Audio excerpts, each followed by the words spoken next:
Бұл волокардин деген халықтың арасында кең таралған және қолжетімді дәрі болғандықтан көп адам пайдаланады, бірақ бұның тікелей жүрек ауруына ешқандай қатысы жоқ. Көбінесе бұл волокардин жалпы орталық нерв жүйесіне әсер етіп, тыныштандыратын жаңа седативтік әсері және ұйқы келтіретін әсері бар. Және ми қызметі кішкене тынышталған соң адамның өзінде ауру сезімдері басылып, ары қарай ол ауруын ұмытып кетеді. Сондықтан көп адам осы ауырған кезде волокардин және карвалол деген дәрілерге көп жүгінеді.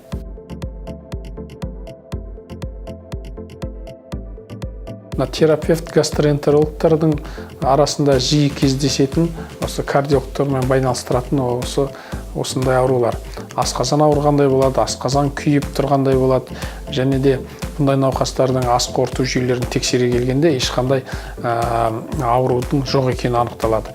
Сондай жағдайда бұл науқастарды жүректің ишемиялық ауруының басқа түрлерінен ара жігін ажыратып алу үшін сол кардиологқа жұмсайды. Ол өте дұрыс шешім, өйткені жүрек аурулары оның жүректің қан тамырының диафрагмальдық бөлігі орналасқан жері егер зақымданатын болса, немесе сол бөлікте инфаркт болатын болса, аурудың көбі жүрек аурудың белгісі сияқты емес, мына асқазан, ас қорыту жүйесінің ауру белгілері сияқты жүреді.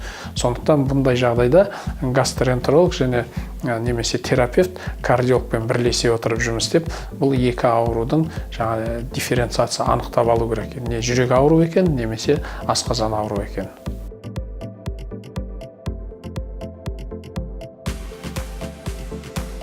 Сондай ауруларды болдырмау үшін, алдын алу үшін қазір мемлекеттік скрининг бағдарламасы ұсынылған. Ол скрининг бағдарламасы 45 жастан асқан әрбір Қазақстан азаматы өзі бекітілген емханаға барып, тегін скринингтік тексеруден өтуге болады. Егер жүрек ауруына деген бір күмән болатын болса, ол тексерудің арғы екінші күрделірек этабына жүреді. Ол кезде ауырлық арқылы жаңағы тағы да ЭКГ тексеру өтеді. Сол арқылы бұл жүрек ауруларының жасырын түрлері болатын болса, анықтауға болады. Ал егер бұндай жүрек ауруға ыңғайы бар, немесе сондай ауруға ұшырау мүмкін деген адамдар болатын болса, онда оларды бірден стационарға жолдама беріп, стационарда өте күрделі тексерулер өткізіп, инфарктқа дейін жеткізбей, инфаркттың алдын алатын ем шаралар жүргізуге жолдама беріледі.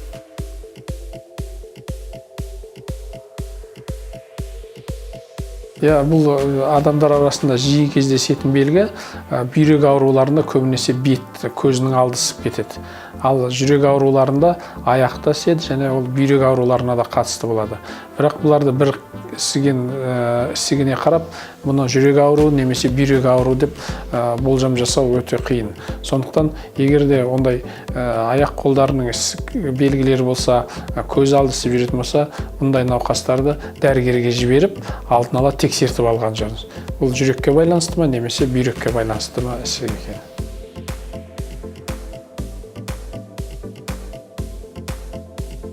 Сол сусындарды көп ішіп қойған жағдайда жүрек жалпы организмге зияны келіп, зияны біздің ауыр жағдайда біздің орталыққа келіп түскендері бар. Енді оларды негізгі тексеру басында жүрек ауруының жоқ екенін анықтаймыз. Тікелей жүрек құрылыстарының бәрі сау екен. Бірақ жүрек қызметі азаматтарды толық қызмет істеуге мүмкіншілігі жоқ, жеткізбейді. Қан қысымы жоғары көтеріліп кетеді, жүректің соғысы көбейіп кетеді, жалпы өз-өзін қарауға шамасы келмей қалады.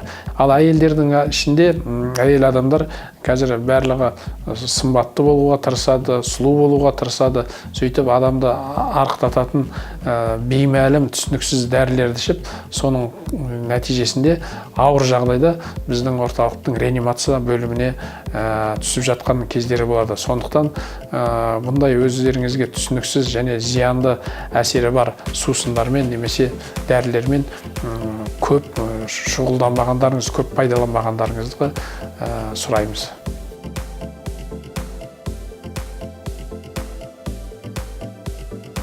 Жалпы организмде ол холестерин май түспесе, организмнің көп органдарының қызметіне, функциясының нашарлауына алып келеді. Жалпы адам денесінде клеткалардың өзі, клетка қабықтарының өзі осы холестериннен тұрады. Немесе ер адамның бойындағы гормондары немесе басқа да қызметкерлер көп гормондар осы холестериннен түзіледі. Сондықтан холестерин майлы зиян екен деп оны күнделікті ішетін тағамның рационнан түгел алып тастауға болмайды. Олар организмге аз мөлшерде ғана түсіп тұру керек, ал майлы тамақтарды ішкенде ол өсімдік майларын көп жиірек пайдалануға ұсыныс етеміз. Ал қойдың еттері немесе малдың ішкі мүшелерінен жасалған қуырылған тамақтарды, майлы тамақтарды аз пайдалануға ұсыныс береміз.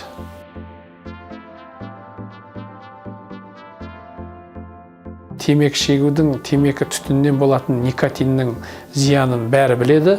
Өте организмге зиянды әсер етеді.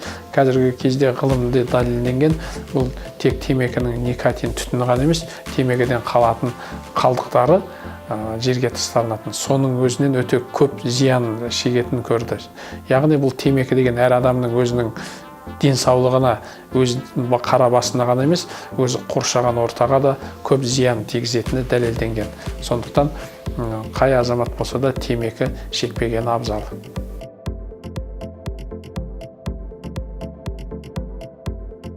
Құрамы 40% және одан жоғары асатын спирттік ішімдерді қолданбаған дұрыс. Негізінде өз практикамда осы арақ ішіп жүріп денсаулығын жақсартыпты, немесе сол арақтың пайдасынан өстіп ауруынан айырылып кетті деген адамды көрген емеспін. Сондықтан қанша мықты болса да, қанша ер азамат болса да арақ ішімдіктерінен аулақ болған дұрыс.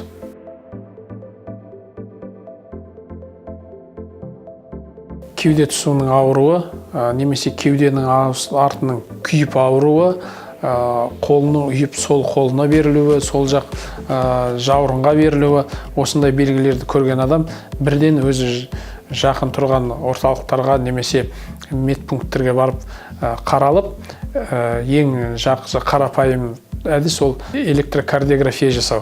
Сол электрокардиография арқылы егерде жүректің ауруы анықталатын болса, кез келген осы Алматы қаласының медициналық ұйымдары оны жедел көмек машинасын шақырып, сол арқылы кардиологиялық орталыққа жеткізуге толық мүмкіншіліктері болады.